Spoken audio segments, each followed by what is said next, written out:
سلام، وقت شما بخیر. من این فیلم رو برای توضیحات بهتر مدل سازی که انجام شد خدمتتون میفرستم. این مدل سازی بر اساس این مقاله انجام شده، یه دال دو طرفه‌ای که بتونی هستش و با ورق‌های CFRP تقویت شده رو مدل سازی کرده در آزمایشگاه و همینطور با استفاده از نرم افزار آباکوس.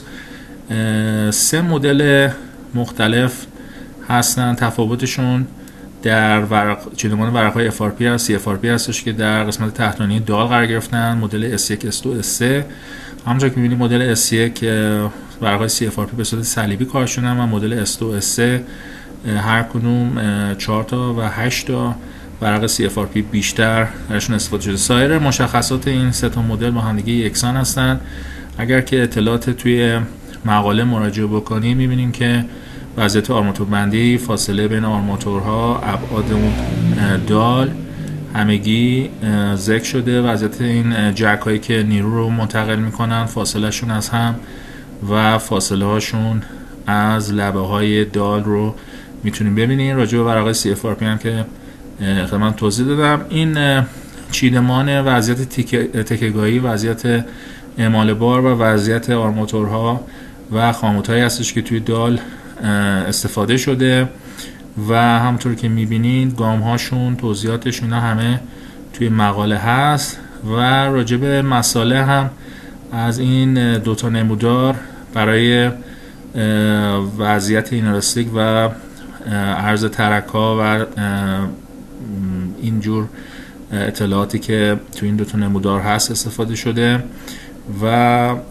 اعدادی که توی این نمودار هست با استفاده از سایت وب پلات دیجیتایزر استخراج شده. همونطور که میبینین این 2 تا نمودار آپلود شده و اعداد با نشانه گذاری این موس روی این نمودار و این نقطه قرمزی که میبینین و زدن دکمه ویو دیتا، این 2 تا ستون اطلاعاتی هستن که تو اون نمودار هست و بعد از انتقال اونها به اکسل ما میتونیم اونها رو منتقل بکنیم به آباکوس. حالا خود مدل آباکوس بر اساس توضیحاتی که خدمتتون گفتم، پارتایی که هست، تمام این المان ها معرفی شده تو این پارت ها. این وضعیت خاموت ها هستش، این وضعیت آرماتور ها هستش و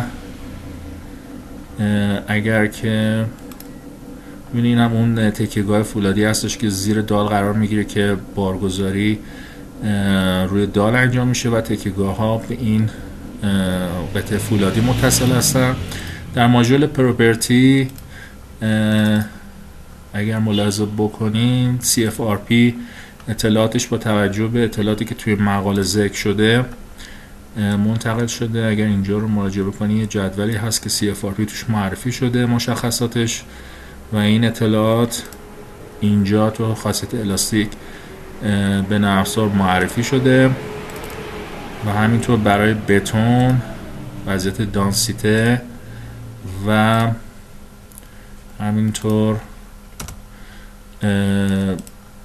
این مشخصات تنسال بیهیویر و کامپرسیو بیهیویر، مقاومت فشاری و کششی و خواص اینالاستیک و عرض ترک ها با توجه به اون فایل اکسل منتقل شده به نرم افزار و خواص بتون ما هستش. در ادامه در ماژول اسمبلی همه این قطعات همونطور که میبینیم به هم متصلند و این ورق‌های CFRP همونطور که میبینیم مدل S1 هست، به قسمت تحتانی دال متصل شده. اگه بخوایم وضعیت آرماتورها رو ببینیم از این طریق و این وضعیت آرماتورها و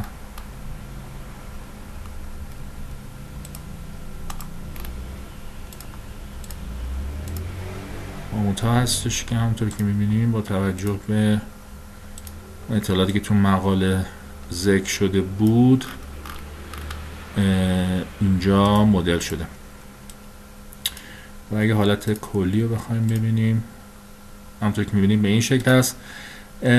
در مقاله ذکر شده که باید از روش داینامیک اکسپلیسیت استفاده کرد که ما هم از همین روش استفاده کردیم و همونطور که میبینین اینجا و خروجی ها هم با توجه به این نوع روش تحلیل به دست آمده. اینتراکشن ها هم اینتراکشن هایی هستن که در مقاله ذکر شده، همونطور که میبینین نورمال بیهیویر و فریکشن لس بودنشون مشخص هست.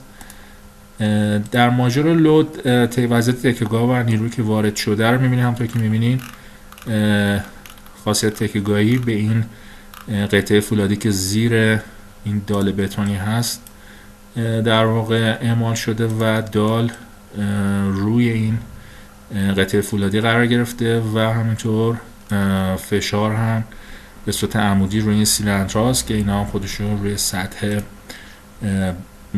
دال نیرو وارد میکنن. وضعیت مشبندی هم با توجه به مقاله انجام شده، همونطور که توی این مقاله ملاحظه میکنین. در این قسمت گفته شده که مشبندی سایز 40 استفاده شده به خاطر اینکه مطابقت بیشتری داره با جوابهایی که از آزمایشگاه دریافت شده و برای همین هم اینجا از همین روش استفاده شده.